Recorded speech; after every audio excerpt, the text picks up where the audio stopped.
یا هنگ از طرف این جانب و هم حاجی ملک پروانی برای حاجی صاحب معراج وفا هنرمند پشاور یادگار باشم ازبکستان هستم. ستاره بودم من از هوا کنده شدم، ما بچه کی به آتا و به غاچه شدم، بچه های آچه دار فهمدم نزنه در دیگری پردم خنجر نزنه. مادرم نیست مادرم نیست، وای مادرم جان مادرم نیست مادرم نیست.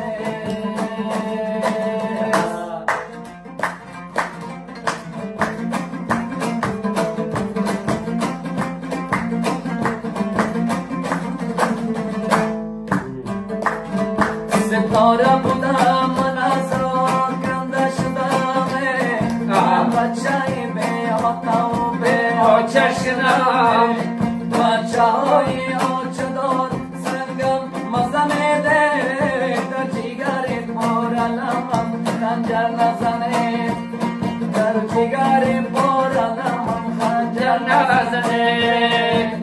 مادرم وای مادرم مادرم نیست مادرم، وای مادرم جان مادرم نیست مادرم.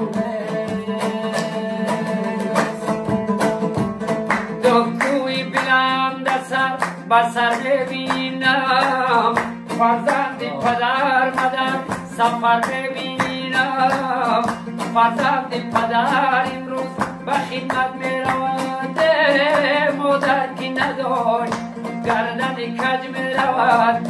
مادرم نیست مادرم نیست، وای مادرم جان مادرم نیست مادرم نیست مادرم نیست مادرم نیست.